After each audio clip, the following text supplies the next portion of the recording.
नमस्कार साथियों, मैं आप सभी का स्वागत करता हूं हमारे जो YouTube चैनल मोनू कुमार जी के मैं स्वागत करता हूं।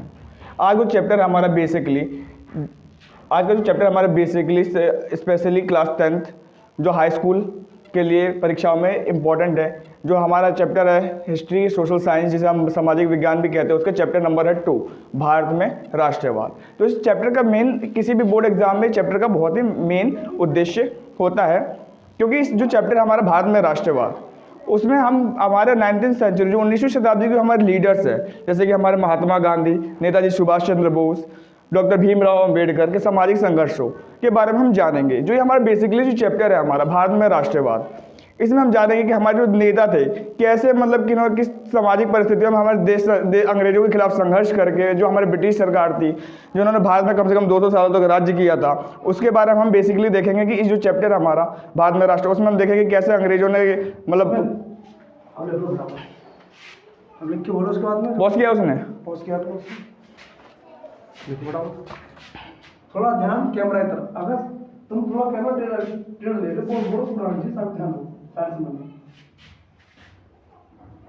राइट में ऋतिक कुमार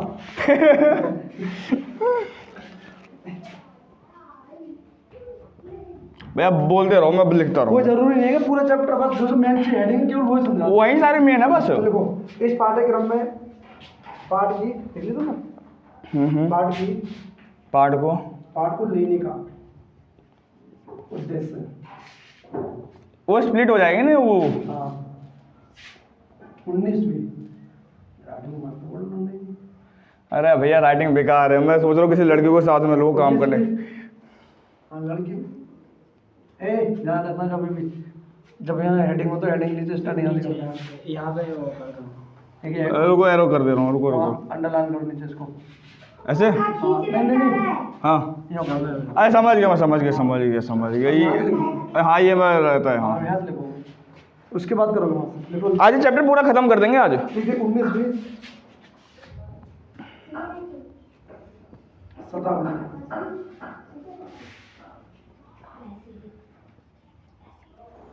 देख लिया में विभिन्न प्रकार के। भाई लाइट इधर ध्यान दो यार। तो हमारा पहला जो टॉपिक है साथियों, पहला विश्व युद्ध के परिणाम तथा खिलाफत और असहयोग आंदोलन। तो इस चैप्टर में पहला जो हमारा टॉपिक है 19वीं शताब्दी के बाद के वर्षों में एक नए सामाजिक नेता सामने आया था। प्रथम विश्व युद्ध के प्रभाव निम्न है। जैसे कि मैंने आपको बताया था शुरुआत में, जो चैप्टर है हमारे बेसिकली चाहे किसी भी स्टेट बोर्ड का हो, चाहे सेंट्रल बोर्ड है, सीबीएसई के लिए चैप्टर है भारत में राष्ट्रवाद।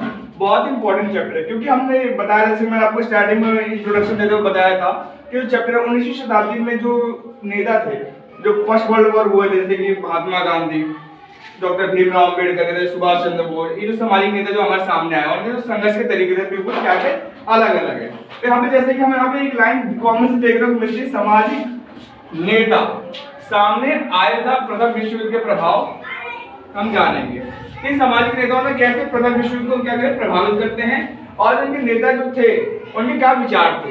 आप लोग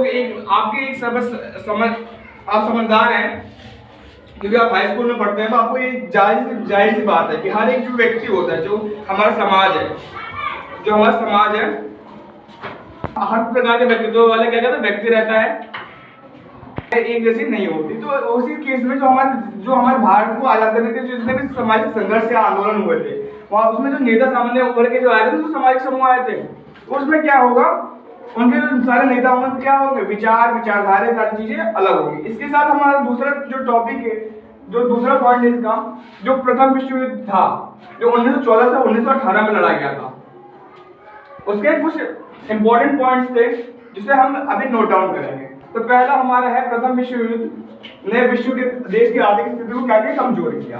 अब आप भी सब बताइए कि जब पहला वर्ल्ड वॉर हुआ या फिर किसी देश में युद्ध की स्थिति आती है, तो भाई देश की सबसे पहले क्या वहां के जो है होंगे इकोनॉमिक कंडीशन पे क्या होंगे प्रभाव पड़ता है। जो वहां के देश के रोजगार है, जैसे कि रेलवे के कर्मचारी हो गए, जो भी रेलवे व्यवस्था है, आर्थिक यहाँ पे मतलब जो पैसे का जो सोर्स होता है हमारे देश के, जो इनकम है जीडीपी जिसे कहते हैं, वो क्या हो जाएगी ठप। दूसरा आएगा आपका सेना बजट में भारी बढ़ोतरी। जैसे कि हम जानते थे कि जब प्रथम विश्व युद्ध होगा तो सबसे प्रथम विश्व युद्ध में जो मेन चीज जो होगी, युद्ध के लिए क्या जरूरत है? सेना। क्या होती है? सेना। सेना के लिए यहाँ पे जो होगा, सेना पे जो सरकार होगी आम जनता को लेकर क्या करेगी? ज्यादा खर्च करेगी अपने सेना के ऊपर। और आशा करेंगे तो पहला जो पॉइंट होगा इसमें कि आर्थिक स्थिति को क्या करेगा, कोई भी विश्व युद्ध क्या करेगा? कमजोर। दूसरा है सेना के जो सेना बजट में क्या करेगी? सरकार क्या करेगी? बढ़ाएगी। अपने सेना खर्च में क्या करेगी? ज्यादा खर्चा करेगी। तीसरा क्या होगा? जब किसी भी देश में युद्ध की स्थिति अगर आती है, किसी भी देश में अगर इस युद्ध की स्थिति आती है तो हमें भारी मात्रा में किसकी जरूरत है? सैनिकों की। अपनी सेना में किसी की लड़ाई के लिए किसकी जरूरत पड़ेगी? सेना की। तो हमारे उस समय जो ब्रिटिश सरकार जो थी, जो हम अभी आने वाले पॉइंट में मैं नोट डाउन करवाऊंगा कि हमारे जो भारत की ब्रिटिश सरकार थी, उन्होंने भी क्या किया? गांव वाले इलाकों से लोगों को जबरन क्या कर दिया? अपने परिवार वालों को क्या कर दिया? भर्ती किया। जिससे क्या हुआ? जो आम जनता थी वो क्या हुई? अपने जो ब्रिटिश सरकार जो मतलब उनके परिवार से जबरदस्ती गांव के इलाकों से जब लोगों को उठा के ले गए उनकी मर्जी के खिलाफ, तो क्या वो सरकार से नाराज होगी? तो कितने पॉइंट हो गए? 3। कौन सा? पहला पॉइंट होगा हमारा आर्थिक स्थिति को कमजोर किया। दूसरा, सेना बजट में भारी बढ़ोतरी की। क्योंकि फर्स्ट वर्ल्ड वॉर में सेना के लिए क्या चाहिए? पैसा और सेना पे खर्च और सैनिकों की संख्या। और तीसरा पॉइंट है हमारे जबरन भर्ती की सेना में ना। तो हमारा तीसरा पॉइंट आप प्लीज नोट करिए, रोजमर्रा की चीजें क्या होगी? दोगुनी होगी। ये सब हमने देखा था। फिर हमने एक और पॉइंट आता है 1918 के बीच फ्लू महामारी के कारण, तो अकाल के कारण किसानों की फसलें क्या हो गई? खराब। क्या हो गई? खराब।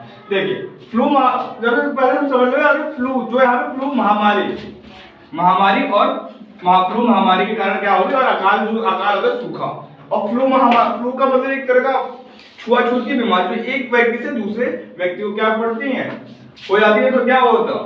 तो ये इसके चक्कर में क्या हो गई? लोगों की जनसंख्या इसी कारण महामारी क्या हुई? फ्लू महामारी के कारण क्या हुई? हमारी 1921 की जनगणना के आधार पर के अनुसार तकरीबन 120 से तकरीबन 130 लाख लोग क्या हो गए? इस फ्लू महामारी की चपेट में आकर क्या करे गए? मारे गए। तो ये बहुत इंपॉर्टेंट टॉपिक हमारे किसी भी स्टेट बोर्ड है, सेंट्रल बोर्ड है, सीबीएसई के लिए बहुत इंपॉर्टेंट टॉपिक है कि 1921 की जनगणना के आधार पर तकरीबन कितने लाख लोग मारे गए। क्योंकि हर साल बोर्ड एग्जाम में पूछे जाने वाले 1 मार्क्स का सवाल जो हर साल रिपीट होता है। तो कृपया आप स्टूडेंट इस सब पॉइंट को नोट कर लीजिए। युद्ध के परिणाम अब हम जानते हैं सत्याग्रह आंदोलन कैसे हुआ था, इसका विचार किसने दिया, इसकी नींव किसने रखी और इसका अर्थ क्या होता है। तो जैसे कि हम जानते हैं सत्याग्रह आंदोलन के बारे में, जैसे कि जानते हैं इसकी जो नींव है हमारे राष्ट्रीय पिता जैसे महात्मा गांधी के नाम से जाना जाता है। तो जो महात्मा गांधी कि जो आगे जो नाम पे आगे जो महात्मा लगता है वो किसने दिया था? दक्षिण अफ्रीका के लोगों ने। हम जानते हैं पहले सत्याग्रह का अगर विचार आया कहां से जरूरी होता है, तो जान लेते हैं बेसिकली जो सत्याग्रह है। सत्याग्रह के लिए अगर सत्याग्रह का तात्पर्य सत्य के लिए आग्रह करना है, निवेदन करना।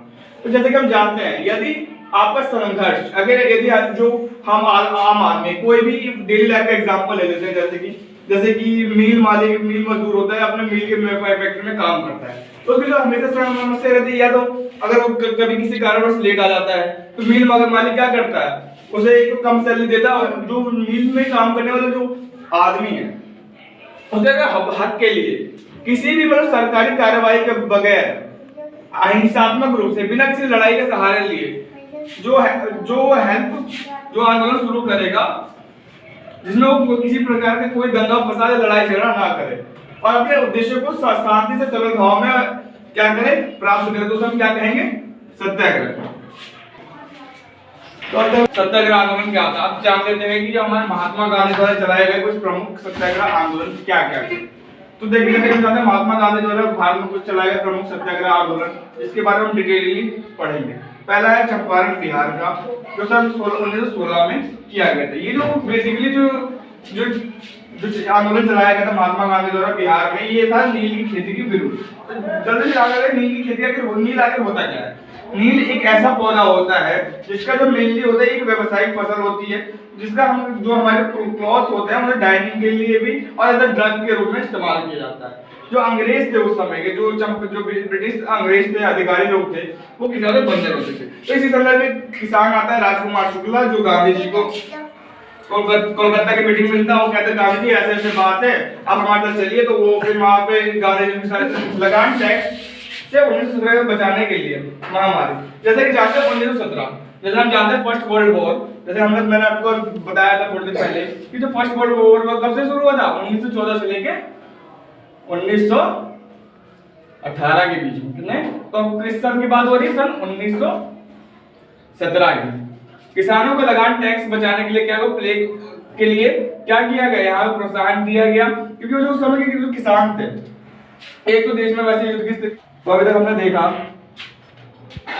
कि हमने अभी तक इतने चैप्टर सत्याग्रह के बारे में देख लिया था और उसके विभिन्न आंदोलन जो देखे जो महात्मा गांधी ने भारत में करवाया। तो हम हमारे आज का वीडियो का जो लास्ट टॉपिक है कि जो भारत में राष्ट्रवाद जो चैप्टर है वो थोड़ा लेंथी चैप्टर है, तो मेरी यही कोशिश रहेगी कि इस चैप्टर को मैं कम से कम 2 या 3 भागों में बांटूं। ठीक है, तो आज की वीडियो का लास्ट चैप्टर देखेंगे रॉलेट एक्ट। ये भी जो आंदोलन था, ये भी बहुत इंपॉर्टेंट आंदोलन है भारत में राष्ट्रवाद के जरिए से। जो एक रॉलेट एक्ट जो कानून है, जो रॉलेट एक्ट कानून है, जो कांग्रेस मेंबर्स हुआ करते थे, कब, जब ब्रिटिश सरकार के अंतर्गत जब कांग्रेस अधीन होकर काम किया करती थी। कौन सी कांग्रेस, हमारी जो आज की राहुल गांधी जी की इस कानून को लागू किया, इसका नाम था, क्या था इस कानून का नाम, रॉलेट एक्ट। क्या नाम था, रॉलेट एक्ट।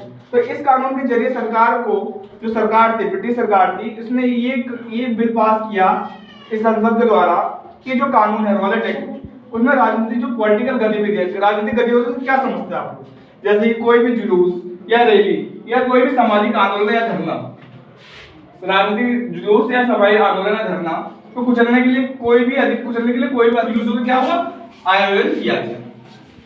जय साथियों, आशा करता हूँ कि जैसे कि हमारे सुमित कुमार, ये सुमित सर हमारे ना आपको पहला चैप्टर पढ़ाया था भारत में राष्ट्रवाद। देखिए, आशा करता हूँ आप सभी खुश होंगे जैसा इन्होंने पढ़ाया है और अच्छा पढ़ाया है। देखिए, जितना भी इन्होंने क्लेरिफिकेशन किया है पाठ का, वर्गीकरण किया है, इतना प्यार से समझाया है कि ऐसा कोई नहीं समझाया।